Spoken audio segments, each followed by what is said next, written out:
Asante.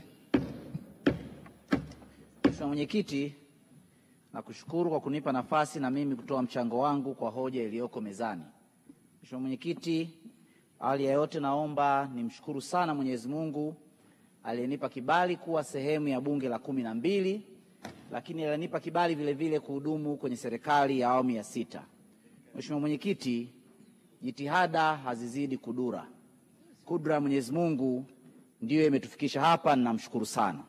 Mheshimiwa Mwenyekiti, naomba nimshukuru kidhati Mheshimiwa Daktari Samia Suluhu Hassan, Rais wa Jamhuri ya Muungano wa Tanzania, kwa kuniteua na kuniamini kumsaidia kazi kwenye Wizara ya Mawasiliano na Teknolojia ya Habari, wizara ambayo inabeba maono na ndoto za vijana wengi, vijana maarufu kama Gen Z, vijana wabunifu na matumizi makubwa ya tehama katika huduma za serikali na huduma binafsi.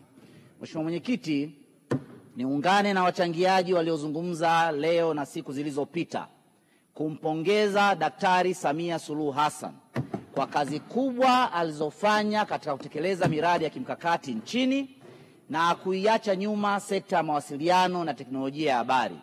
Mheshimiwa Mwenyekiti, mwaka 2020-2021 bajeti ya wizara hii ilikuwa shilingi bilioni 15 kwa mwaka mzima.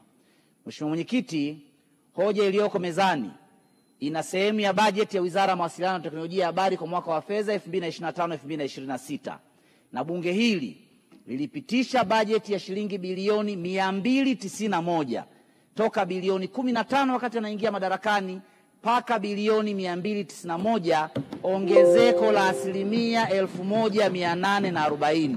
Ni mambo makubwa sana. Amefanya mageuzi mengi. Mageuzi ya kisera, tuko katika hatua za mwisho za kutunga sera mpya ya tehama mwaka 2025. Mageuzi ya kisheria, mwaka 2022 bunge hili lilitunga sheria ya ulinzi wa taarifa binafsi na ilianzisha tume ya ulinzi wa taarifa binafsi. Mheshimiwa Mwenyekiti, kwenye dunia ya leo data is a new gold. Kwa serikali ya Daktari Samia Suluhu Hassan imeliona hili na kutunga sheria hii kwa ajili ya kulinda data za Watanzania, ili wanaoweza kuzichakata wazichakate kwa utaratibu, na Watanzania wanaweza kuzitumia kama rasilimali wazitumie kuziingizia kipato. Mheshimiwa Mwenyekiti, fedha hizi zilizotengwa zinaenda kwenye miradi ya maendeleo ya Wizara ya Mawasiliano na Teknolojia ya Habari. Mheshimiwa Mwenyekiti, wizara hii ilipewa maelekezo ya kuhakikisha mifumo inasomana. Mpaka nasimama hapa mbele ya bunge leo, jumla ya mifumo 898 inasomana. Katika mifumo hiyo, mifumo 514 ni ya serikali na mifumo 384 ni ya sekta binafsi, na kazi hii imefanywa na kazi inaendelea kufanywa. Na kwenye bajeti hii umeona waziri akipewa mapendekezo ya kurekebisha sheria ili taasisi za serikali zisitozwe fedha zinavyotumia namba ya NIDA ya Mtanzania. Haya ni mageuzi makubwa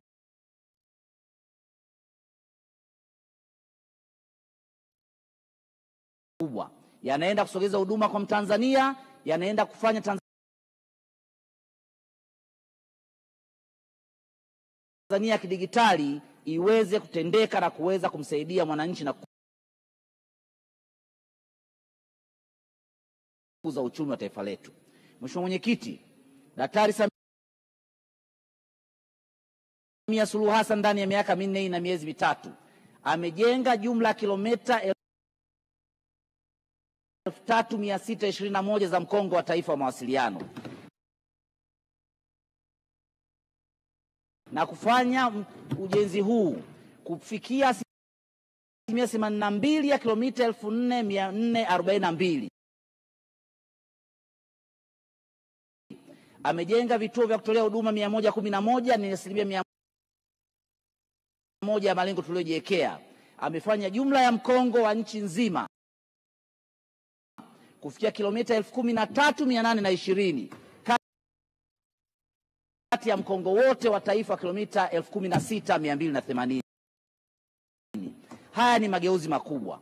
Mkongo umeongezwa uwezo toka 200 Gbps mpaka 1000 Gbps ama 2 terabits per second. Hii ni kazi kubwa. Mkongo umeungwa na Mozambiki, mkongo umeungwa na Malawi, mkongo umeungwa na Uganda, na sasa tuna mradi wa kuunga mkongo na nchi ya Congo DRC. Hivi tunavyozungumza tumeanza kuuza internet. tunauza 30 Gbps Malawi, 20 kwa kampuni ya serikali na 10 kwa kampuni ya MTN Malawi. Tumesaini mkataba na kampuni ya Somanga kuuza Mbps 100 nchi ya Uganda, tukiunga na Kongo, tukiongeza nguvu na tunao maelekezo ya Mheshimiwa Rais ya TTCL kuongeza nguvu ya kutumia mkongo wa taifa wa mawasiliano. Ni kazi tunaenda kuifanya kwa bajeti tuliyopitishiwa hapa na hoja iliyoko mezani. Mheshimiwa Mwenyekiti, naomba kusema katika sekta ya posta mwaka 2022 Mheshimiwa Rais aliendesha operation ya anwani za makazi. Jumla ya makazi milioni 12,855,991 yametambuliwa na tunaendesha zoezi la uhakiki. Jumla ya makazi 535,035 yamefanyiwa uhakiki. Tumeunda mfumo wa NAPA. Mheshimiwa Mwenyekiti, mfumo wa NAPA ni Google Map ya Kitanzania. Niwaombe waheshimiwa wabunge tupakue mfumo huu, tuhamasishe wananchi wetu. Leo ukitaka kufika eneo lolote la Tanzania unaweza kufika kwa mfumo wa Kitanzania.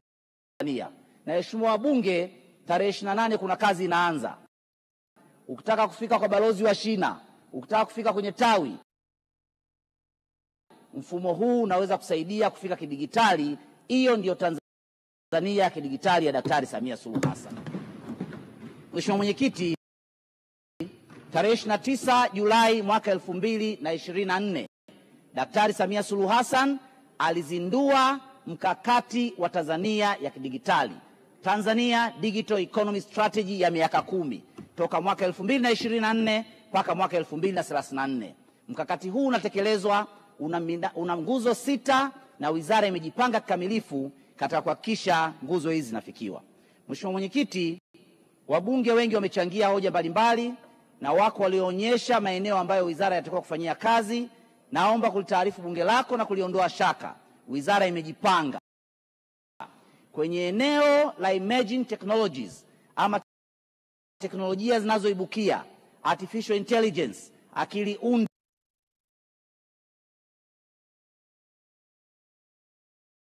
Wizara imejipanga na tuko katika mkakati, katika hatua za mwisho za kuandaa artificial intelligence strategy ya taifa, mkakati wa akili unde ambao utasaidia kuweza kufanya matumizi bora zaidi ya akili unde ama akili mnemba katika kuletea maendeleo taifa letu. Juu ya kampuni changa startups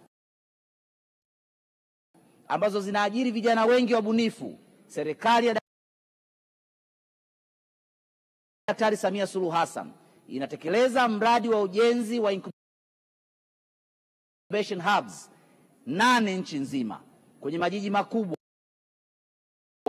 ya Dar es Salaam, Mwanza, Mbeya, Dodoma, Arusha, Lindi na Zanzibar. Innovation hubs hizi zinaenda kuwasaidia vijana wetu wabunifu kuweza incubate innovation zao, kuweza kuwasaidia. Tunafanya kazi kwa karibu na Startups Association TSA, lakini vile vile tumepewa jukumu la kuandaa sera ya startups ambayo imeshaanza kufanywa kazi na Daktari Samia Suluhu Hassan. Nia yake na maelekezo yake ni kuona vijana hawa wabunifu, bunifu zao zinalindwa, bunifu zao zinasaidiwa na zinaenda kutoa ajira kwa vijana wetu. Mheshimiwa Mwenyekiti, jengo la Papo Arusha limekamilika. Ni mafanikio makubwa ya serikali ya awamu ya 6. Tarehe 2 Septemba mwaka 2024 Mheshimiwa Rais mwenyewe amelizindua. Mheshimiwa Mwenyekiti, iko taasisi kubwa inaanzishwa hapa Dodoma, Digital Tanzania Institute DTI. Taasisi hii nia yake ni taasisi pekee itakuwa na uwezo wa kuchukua vijana walioko kwenye sekta ya elimu na wale wabunifu ambao hawajapata kwenye mfumo wa elimu, kuweza kuwasaidia, kuwafundisha, kuwaelekeza na kuwasaidia ili bunifu zao ziende kufanya kazi ya kuwatengenezea ajira. Hayo ndio mafanikio, hiyo ndiyo kazi ya Daktari Samia Suluhu Hassan. Mheshimiwa Mwenyekiti, kazi ni nyingi, maeneo ni mengi, lakini naomba kusema kwa kwamba katika kipindi cha miaka 4 na miezi 3 ya uongozi wa Daktari Samia Suluhu Hassan, kazi kubwa imefanyika kwenye mawasiliano. Minara ya simu imejengwa, mobile broadband imetanuka, minara 758 inahudumia Watanzania milioni 8.5 imekamilika, ujenzi wa minara 636 inahudumia Watanzania milioni 2.5 inajengwa, jumla wa Tanzania milioni 11 ambao kabla Dr. Samia hajaingia madarakani walikuwa wapati mawasiliano ya internet kwenye simu ya 3G na 4G. Leo wanakwenda kupata mawasiliano. Ni kazi kubwa, na sisi wa mawasiliano tunaungana na wachangiaji wote na Watanzania kwamba Oktoba tunatiki. Mheshimiwa Mwenyekiti, mwisho ni shukrani. Shukrani kwa wizara yangu, sifanyi kazi mwenyewe, ninaye naibu waziri wangu, katibu mkuu, naibu katibu mkuu, wakurugenzi wa wizara na wakuu wa taasisi zote 7 tunazosimamia. Lakini Mheshimiwa Mwenyekiti, naomba tumie fursa hii kumshukuru Mheshimiwa Dr. Tulia Ackson Mwansasu, Spika wa Bunge la Jamhuri ya Muungano wa Tanzania. Mheshimiwa Mwenyekiti, spika huyu ni mtu mwenye roho ya kipekee. Sisi ambao tumepata bahati ya kufanya naye kazi, tunajua moyo wake na upendo wake kwa bunge hili. Tunajua moyo wake na upendo wake kwa wabunge. Tunajua moyo wake na upendo wake kwa taifa lake.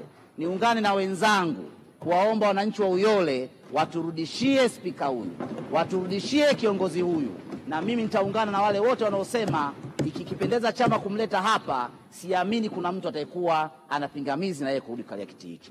Nimshukuru naibu spika Mheshimiwa Zungu, mbunge wa Ilala, ambaye ni mbunge mwenzangu wa wilaya Ilala. Nikushukuru wewe na wenye viti wenzako. Nimshukuru Mheshimiwa Seleman Kakoso, mbunge, mwenyekiti wa kamati ya kudumu ya miundombinu, kwa usimamizi na maelekezo, yeye pamoja na makamu mwenyekiti na wajumbe wake wanaotupa sisi kama wizara. Mheshimiwa Kakoso ni mwenyekiti mtulivu, anatulea, anatuelekeza kwa sauti ya chini, lakini kwa maelekezo ambayo wanasimamia kidhati, na amekuwa msukumo mkubwa katika utendaji kazi wa wizara yetu. Mheshimiwa Mwenyekiti, niwaombee dua njema waheshimiwa wabunge wote wa bunge hili ambao tumeishi vizuri pamoja kwa upendo kwa miaka 5. Niwaombee mema. Nichukue sura zote zile alizozisoma Mheshimiwa Washatu Kijaji kwa sababu ya muda. Naamini wote tutarudi hapa mwezi Novemba kwa kazi kubwa ambayo Daktari Samia ameifanya na ameifanya kwenye majimbo yetu.